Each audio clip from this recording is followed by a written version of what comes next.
Dans la seconde partie de l'évangile de Jean, Jésus exprime avec conviction, avec aplomb, avec force, son abandon à l'œuvre de glorification, de résurrection que le Père veut accomplir à travers lui pour les hommes.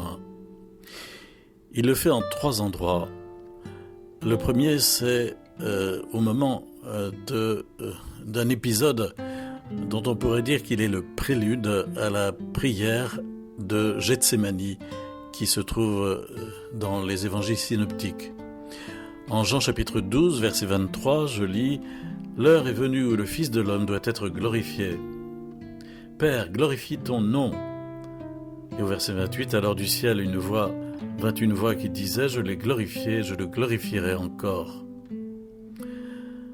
Ici, dans cette scène, tout se passe en plein jour, en présence des disciples et de la foule. Jésus reste debout, on est donc dans une autre atmosphère qu'à Gethsémani, et Jésus fait part à son entourage du débat intérieur qui le fait souffrir. Et le ciel intervient pour proclamer la contrepartie glorieuse de la croix.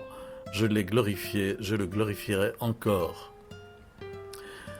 Un deuxième endroit se trouve au moment où Judas quitte Jésus pour les ténèbres. Jean chapitre 13, verset 30. Quand Judas fut sorti, Jésus déclara « Maintenant, le Fils de l'homme est glorifié, et Dieu est glorifié en lui. Si Dieu est glorifié en lui, Dieu aussi le glorifiera, et il le glorifiera bientôt. » Judas sort en hâte, c'était la nuit, note l'évangéliste. Celui qui sortit était lui-même nuit, dit saint Augustin. Et précisément le contraste est saisissant entre ces ténèbres et les paroles de Jésus qui sont empreintes de la lumière divine. Il exprime sa certitude d'être maintenant sur la voie de la glorification, d'accomplir la volonté du Père, Dieu est glorifié en lui, et de parvenir bientôt, dit-il, à la résurrection. Quelle assurance lumineuse! Les autres mentions de cet appel à la glorification se trouvent dans la dernière prière que Jésus fait, juste avant son arrestation en Jean chapitre 17. On trouve par exemple dans cette prière cette demande « Père, glorifie ton Fils pour que ton Fils te glorifie ».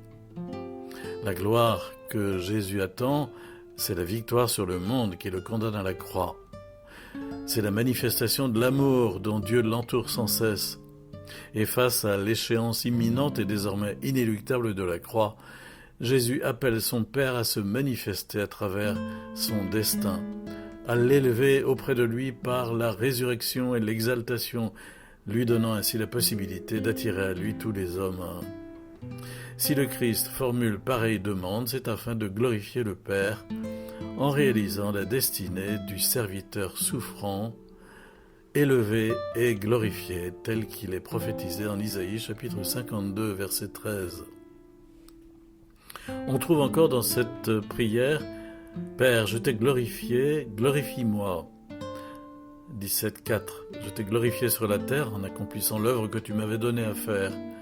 Le Christ, durant toute sa vie terrestre, n'a cherché qu'à accomplir la volonté du Père dans une totale obéissance et une complète union. Mais après avoir ainsi glorifié le Père, il demande à être glorifié lui-même. Toi, Père, glorifie-moi maintenant auprès de toi, de la gloire que j'avais auprès de toi avant que le monde existe. Il ne veut pas la gloire comme récompense de sa mission accomplie, mais plutôt aller jusqu'au bout de la révélation trinitaire. On trouve encore dans cette prière « Je suis glorifié en eux ».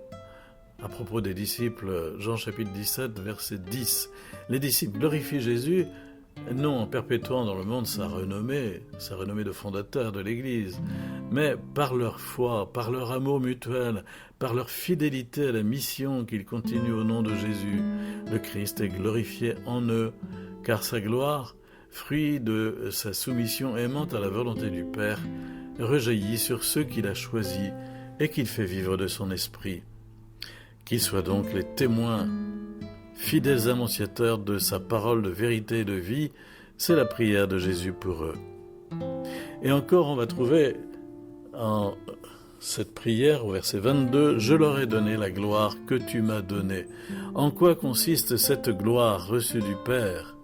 Cette gloire que, Fils unique plein de grâce et de vérité, il tient du Père, comme il est noté dans le prologue. C'est la puissance de l'amour miséricordieux que les disciples discernent en voyant les œuvres du Père, mais aussi en contemplant l'élévation du Fils en croix, fait obéissant jusqu'à la mort. Cette gloire, c'est la filiation divine octroyée à tous les croyants dans le mystère pascal.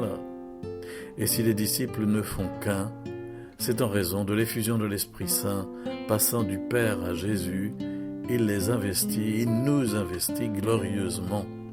Oui, gloire au Père et au Fils et à l'Esprit.